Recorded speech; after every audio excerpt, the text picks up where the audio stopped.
Hello friends, Assalamualaikum. I'm Nusrat Icche. আজকে আমি তোমার শিখাবো how to use line and paragraph spacing on Google Docs and MS Word in Bangla. অর্থাৎ কিভাবে আমরা line and paragraph spacing use করতে পারি Google Docs এবং MS Word এর উপর। তাহলে সেরকম কাজটা করার জন্য আমরা আমাদের ইমেজ করি।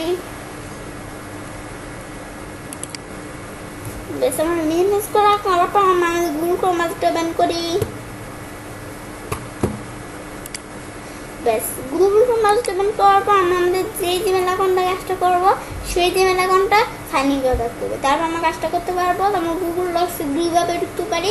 আমরা গুগল ডক্সে ক্লিক করে আমরা নিতে আসি, তারপরে ডক্সে ক্লিক করে এখানে ঢুকতে পারি, অথবা আমরা অ্যাড্রেস বারে লিখি docs.google.com। এখন আমরা এন্টার দিই। এন্টার দেওয়ার পর আমরা একটা ব্ল্যাঙ্ক ডকুমেন্ট দিই। তারপর আমাদের এটা আসলে তারপর দেখবো এখন আমরা একটা ব্ল্যাঙ্ক ডকুমেন্টে কাজটা করতে পারি, অথবা রিসেন্ট ডকুমেন্ট যদি তৈরি করে আমাদের কোন ডকুমেন্ট এখান থেকে করতে পারি। তো আমরা রিসেন্ট একটা তৈরি করা ডকুমেন্ট এখানে আমাদের এখান থেকে কাজটা দেখাচ্ছি। তখন আমরা কাজটা করার জন্য ক্লিক করি।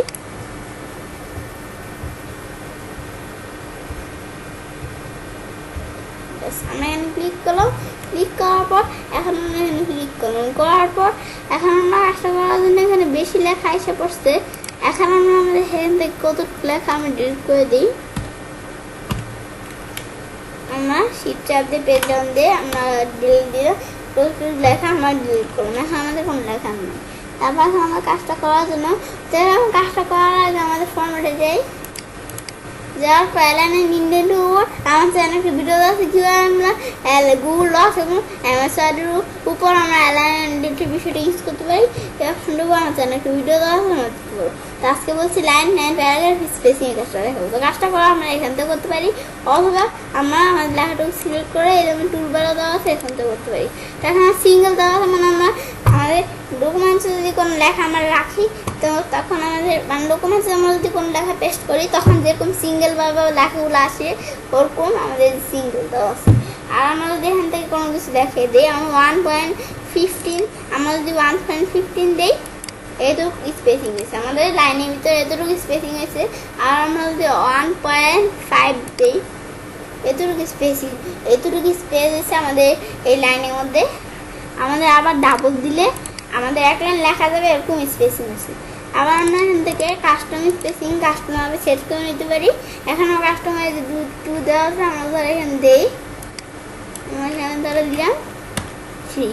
এখন আমরা আপনি দিই 3 ইঞ্চি ভাগ হয়েছে, মানে 3 ইঞ্চি না ইঞ্চি আমাদের বলা হয়, মানে আমাদের 2 লাইন লেখা যাবে এরকম শুরু আমাদের ভাগ হয়েছে 3। আমাদের এখান থেকে আমাদের এতটুকু ফাঁকা হয়েছে, এখান থেকে 2 লাইন লেখা যাবে এটা বললাম। তারপর আমাদের এখান থেকে আবার কমাতে চাইলে কাস্টম স্পেসিংয়ে যায়, এখান থেকে এটা দিই 0 দিয়ে দিই, একটা দিই। সে 0 নিতে পারছে না, অথবা আমরা 1 দিলে দেখি তো নেয়নি, 1 দিয়ে নিচ্ছে। এখন আমরা দেখি তো এখানে কি আছে, সিঙ্গেল আছে। সে 1 দিয়ে নিয়ে 0 দিয়ে নিতেছে না। এখন আমরা এখান থেকে আলাদা মতো রাখলাম। তারপরে স্পেস বিফোর প্যারাগ্রাফ আর অ্যাড স্পেস আফটার প্যারাগ্রাফ বিষয়টা কি, আমরা অ্যাড স্পেস বিফোর প্যারাগ্রাফ যাই, এটার উপর একটা আমাদের স্পেসিং বাড়ছে। এখন আমাদের এখানে যাই, যাওয়ার পর আমরা এখানে দেখার জন্য কতটুকু আসছে আমাদের কাস্টম স্পেসিংয়ে যাই। কাস্টম স্পেসিং আসার পর এর মধ্যে এখান থেকে 10 ইঞ্চি স্পেস ধরছে। কিন্তু আমরা যখন একটা সাধারণ লেখা আমরা ডকুমেন্টসের ভিতরে যখন একটা সাধারণ লেখা থাকে তখন কি কত ইঞ্চি ফাঁকা থাকে, এটা আমাদের শূন্য থাকে। আমাদের এটা ইঞ্চি না, আমাদের এটা ফিটস।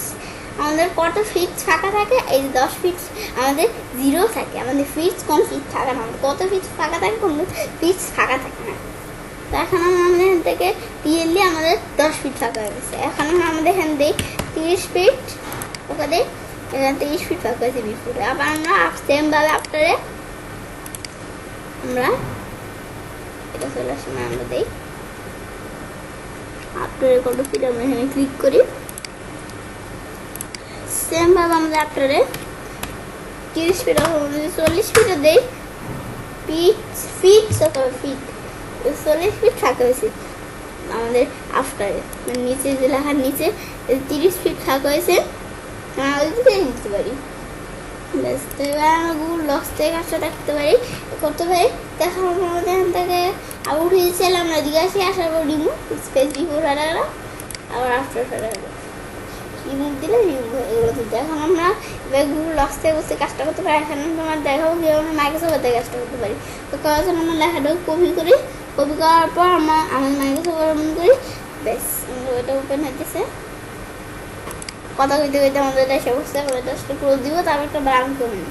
নেওয়ার পর এখন আমরা লেখাটুকু যেটুকু কপি করছিলাম ওই লেখাটুকু পেস্ট করি। পেস্ট করার পর আমরা কন্ট্রোল এ দিয়ে লেখাটুকু সিলেক্ট করি। তো আমরা প্যারাগ্রাফ থেকে কাজটা করতে পারি অথবা আমরা এখান থেকে করতে পারি। তো আমরা দুই জায়গা থেকে দেখবো এটা আমাদের এখানে কত ফাঁকা হবে। আমাদের কয় লাইনের মধ্যে এখানে ফাঁকা হবে হাফ দিয়ে 1.5 এতটুকু ফাঁকা হবে। আবার আমরা 2.0 দিলে এক লাইন দেখা যাবে এরকম ফাঁকা হয়েছে। আবার আমরা 2.5 দিলে 2 লাইন দেখা যাবে এরকম। আর 3.0 দিলে আবার আমাদের এরা দিলে কী হবে, আমাদের 2 লাইন লেখা যাবে এরকম। আর এটা দিলে আমাদের 3 লাইন লেখা যাবে এরকম ফাঁকা হয়েছে। এখন আমাদের এখান থেকে লাইন আমাদের এখান থেকে ধরো এটা দিই এরকম ভাগ হয়েছে। এখন আমাদের এখান থেকে লাইন স্পেসিং অপশনে যাই। ব্যাস লাইন স্পেসিং অপশন আসার পর এখান থেকে যা দাও দেওয়া আছে আমরা সিঙ্গেলের ভিতরে মার্ক এখান থেকে সেট করতে মাল্টিপল দিলে বিশাল হয়ে যাবে। এখন আমাদের এখান থেকে সিঙ্গেল অবস্থায় থাকা অবস্থায় আমাদের এখানে দিয়ে দেই। আমরা দিলাম 4 দিই যে কত আমাদের এই যে এতটুকু ফাঁকা হয়েছে। এখন আমরা আমাদের এখান থেকে 4 লাইন সমান্তর ফাঁকা হয়েছে আমাদের এখানে। তারপর আমরা আবার আগের মতো করতে চাইলে এখানে 0 অথবা আমরা 1 থেকে দিই, ওখানটা দিই আবার আগের মতো করে নিলাম। তারপর আগের মতো এটা দেখে দিলাম। তারপর আমাদের এখান থেকে স্পেস বিফোর প্যারাগ্রাফ বিষয়টাকে আমরা এখানে ক্লিক করি। যেটা উপর একটা প্যারাগ্রাফ বা উপর একটা স্পেসিং বাড়বে। এখন আমরা এখানে যাই কতটুকু বাড়ছে দেখার জন্য। আমাদের যে লাইন স্পেসিংয়ে যায় অথবা প্যারাগ্রাফ আসার পর তারপর স্পেসিংয়ের ভিতরে যে বাড়াইতে পারি অথবা আমরা হাতের হাতে একটা দিয়েও দিতে পারি। আমি বাড়াই কষ্ট প্রথমে দেখি এমন বগে থেকে বাইরে গেছে। তারপর আমরা আমাদের এখান থেকে আবার এই যে অ্যাড স্পেস প্যারাগ্রাফ দিলে নিচে পাশে আফটার প্যারাগ্রাফ, এটা হচ্ছে আফটার প্যারাগ্রাফ। প্যারাগ্রাফে ক্লিক করে বলছি কাজটা করতে পারি। বেশ ভালো দেওয়া আছে আমাদের এখানে দিলাম 40। এটা মানে ইঞ্চি না, এটা ফিট মানে ইঞ্চি না গুগল ডক্সের মধ্যে এটা ফিট। এই যে পিটি মানে ফিট, আমাদের এস লেখা থাকলে এখানে ফিটস, এখানে পিটি লেখা আছে মানে ফিট। এখন আমরা করি দাঁড়িয়ে সব সেট হয়ে গেল।